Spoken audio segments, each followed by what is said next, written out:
Good evening and welcome to Sports Federation TV. My name's Alton Davis. I'll be your host for the show.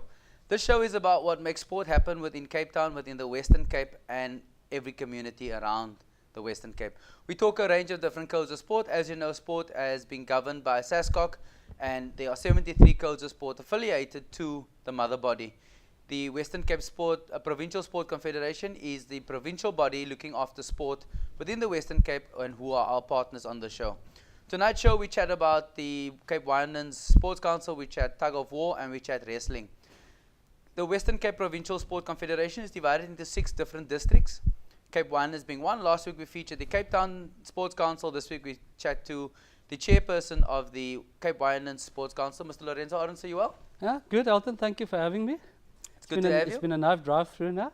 I'm sure you packed a picnic basket coming from that side of the world. You wouldn't believe it. It's been storming when I left there. But yeah, things are good. Good. Cape Winelands, let's start at the demarcation area. Where about is Cape Winelands? So people understand where Cape Winelands is. Yeah, you know, Cape Winelands were the former, if you call it the Boland area. You know, Boland were in the past, your Overberg, your Caledon, those areas. And then your West Coast, which is your Saldanha and Vredenburg areas. And then Boland Central, if they call that, would have been your Paarl, your Woest, your Breda Valley, your Langeberg, Witzenberg areas. So following demarcation, in order to ease things, especially with, I'm saying to include everybody now, the Boland area have been divided into 3 districts now, which is your Overberg, that means your Caledon area, your West Coast, and then your Cape Winelands, which includes the different municipalities, like your Witzenberg Ceres area, Langeberg Ashton area, then your Breda Valley, your Worcester, and the Durance are those areas now, Drakensberg, which is like in the middle there now, and then your Stellenbosch. So those are the different municipalities in the Cape Winelands. Sure, that's quite a big geographical area to be dealing with. If you think of it, it's actually much better now. In the former Boland, you had to, it's like a 60,000 kilometers, that you had to cover. Yes. Now it's actually much less. You actually it's easier to manage, easier to handle now. The Boland Sports Council, as it was formerly called, went through a whole range of changes to get to where you are now. Take us through, let's say, the last 2 years of where you've come from. I know that at one point there was a vote of no confidence, and then from there, the Sport Confederation stepped in and assisted you. Take us through some of those processes so people understand where you are now and how you've come to that point. You know, Alton, you sit with a legacy where in the past people had some problems now. And with the assistance of the Confederation, we got to a point where we said, where do we go from here? Do we keep on going and hope things go better, or do you restructure? And this is what happens. Following demarcation, we had to change our name from Boland to Cape Winelands. We had to have our AGM. We first elected your interim committee in order to get things going. So following the interim committee, it was their mandate in order to put things in place for the new governing, or for the new committee to take things over. So lucky for me, last year in May, with the help of the Confederation, we elected at the AGM a new executive committee to run it. And again, lucky for me, I was then elected as chairman. Because you were on the interim committee at that point? Yeah, I was on the interim committee, the interim secretary, and then after the elections, I was elected as a chairman. And how has things progressed from then? I mean, you've been through a tumultuous era in sport within that sector, and now to go to where you are now. Take us some of the steps that you followed as a chairperson. You know, you have to start again. You have to ask the question, where are we now? And that's the first question where we started. We had to define who we are, where we want to go, and how to get there. And that was quite difficult, because you sit with a legacy where your members are were not part of the structure, or did not want to be, and then afterwards you had to move forward. But you cannot move forward without first gaining their trust. For sure. So again, at that stage, we had about 17 federations, which was in good standing members. And if you look at it, we've grown quite a lot. We've worked hard. We had a lot of meetings, and I spent a lot of hours on the road, put it that way, meeting all the federations in order to gain their trust again. So I'm happy to say we now have 32 federations. Well done. And and another 4 local sports councils in the different municipalities. We hope to get the 5th one on board soon. But again, we're growing. We've got applications of another few federations, like sailing, which for the Cape Winelands in the middle of the rural area now, for sure. which is quite nice. Yeah. You have your, I'm saying, SA Motorsport. We have the application also. So we're moving forward. We're gaining trust, and you can also see in where other guys come up for meetings. We always have enough people there. So yeah, things are looking up. And I think the big thing for you guys now is the fact that there's a communication flow, which in the past there wasn't that much of a communication flow. Whereas now, I mean, you guys have set up a good communication channel so that all federations know exactly what's happening across the spectrum, but from the city of Cape Town all the way up to Oudtshoorn in all the different codes of sport. Yeah. Is that part of what's the success? You know, what's also is that you need to be transparent. People need to know always what's happening in the area, whether it's within their federation, whether it's within the sports council, or even it would be nice knowing, like a tug of war would like to know what's happening in athletics. You know what I'm saying? So if you're transparent and if you share all this information, people start trusting you and people start coming up because they want to know more. They want to be part of the vibe. They, you know what I'm saying? They feel part of a family. And if that feeling is there, then people start coming up and they start acting more. They become proactive in their approach now, which is, again, good for us. Definitely. One of the things that may help you is that we've created a Facebook page called Western Cape Sports Fixtures and Results. So go onto there, post whatever event you're having within the Boland area or Cape Winelands area, and people can see what events are happening. That will also create an opportunity for clubs and federations to showcase what they do. Most definitely, Alton, which is quite a good idea. I've said it in one of my meetings. I told the guys, if you read in newspapers or if you go on WhatsApp or Facebook, you always get the bad news. We need to promote our sport. We need to go out there and start, you know, posting on Facebook. If we send out, if we have a meeting or event, take pictures with yourself and then start sending around. Promote your sport, because that's the only way we'll go forward. Tell us about some of the successes that's come out of the Cape Winelands in the recent months. You know, again, in the Cape Winelands, you have a legacy where we were big in the Boland, in the sense of area. We're now quite smaller, but we now focus more on developing the youth coming through. And you know, what I'm saying, I sat with our committee and I said, just think about it. Look at the recent cycle tour. You know, Cape Town cycle tour. Who was standing on the podium? A guy from Paul, who was in that very seat you're sitting. Exactly. You know what I'm saying?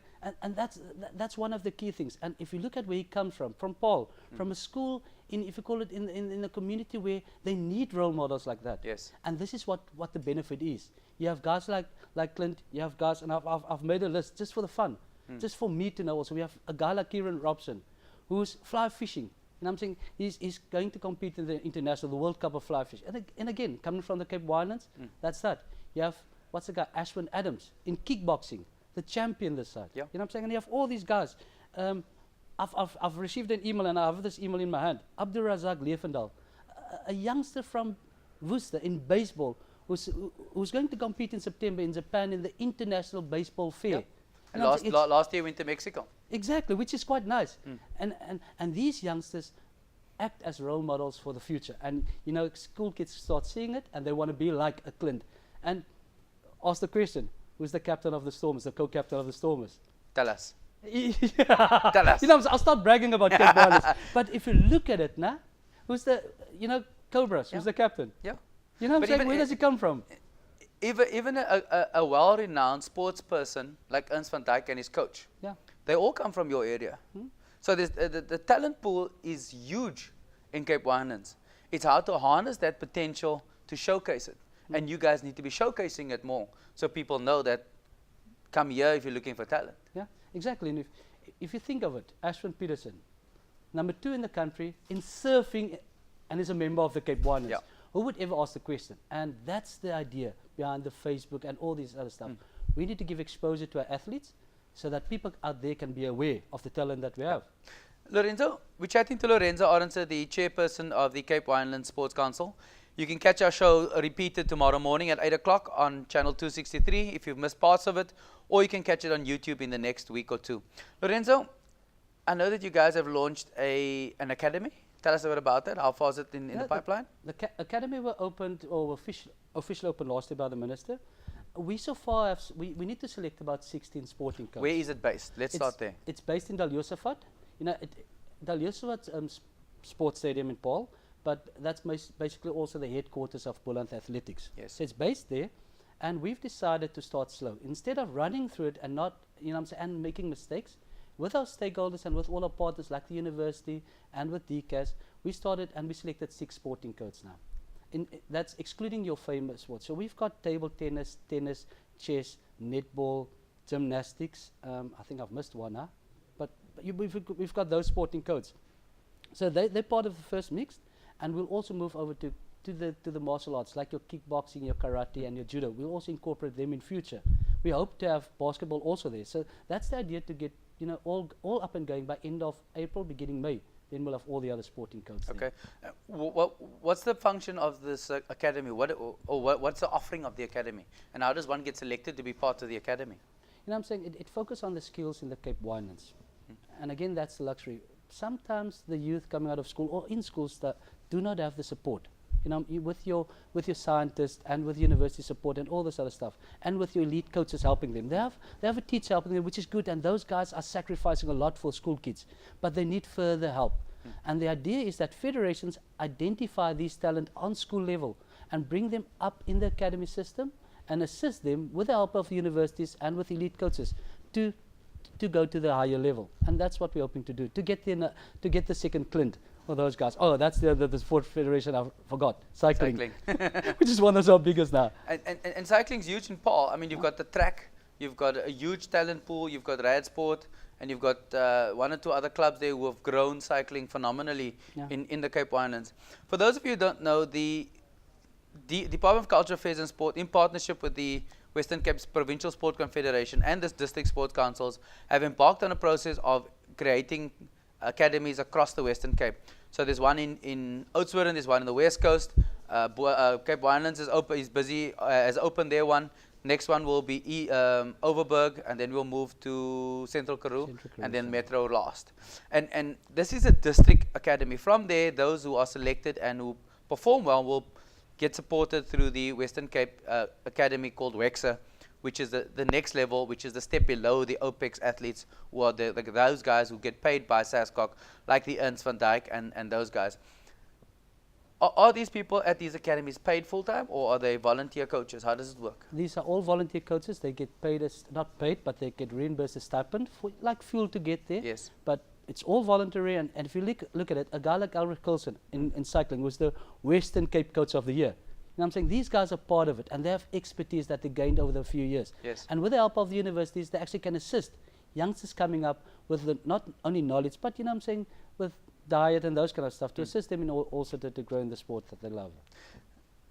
Where to from here? I mean, you guys have an amazing annual awards dinner, sports awards dinner, which surpasses lots of other district sports councils. Not that we compare, but it's huge. And that's obviously because of the partnership with the Cape Winelands municipality. Other than your sports awards, what else makes, or what other activities do you do? Alton, we've focused on our vision is in order to, and we always say it, and it's bad saying it, but we always say we want Koko, a sport like Koko, being, participate in all the other schools. What is Koko? Most people don't even know indigenous Koko. Games now, You've got your drie stokkies and your those kind of games now. And it's amazing how fit you need to be and to participate in this kind of thing. And we want to take your Yikskate to all the schools. We want to take your Koko to all the schools. And that's the idea, to make that kid that can't participate in a sport like a rugby example, which is, your main sports in school. Yes. We want to tell them there's an option like chess. There's an option like the Gaming Association, which is a marvelous option for those guys sitting at home with their games. And we need to start, promoting the sport as a healthier alternative. For sure. If you look around us, and unfortunately, our people are struggling out there. And like they said in the past, is a child within sport is a child out of court. And that's, if we can go back to the basics and say, how can we get all kids participate in sport again? And that's a healthy alternative. And that's our idea. That's our vision, to promote sport out there, to get people smiling again. Great words. How do people get in contact with you, Lorenzo, or your committee? Do you have a Facebook page, website, email address, any information? Yeah. Alton, we're taking it step by step. As I said again, we're in a roadshow to all the federations, all the areas, to get us out there. Yes, we're putting our website up now. For now, we're not, again, structured in that sense, but we'll get there soon. Yep. But for now, again, I'll give my cell phone number. It's 081 854 0621. All the sporting federations out there, contact us. We'll love you in the Cape Winelands. We'll open our doors for you. We'll open the gates and say, come make home in Cape Winelands. That's it. Good. Lorenzo Arendse, Chairman of Cape Winelands Sports Council, thank you for your time. Thank you, Alton. Nice meeting you again. Good. Okay. Let's take an ad break. When we come back, we'll chat wrestling. See you now.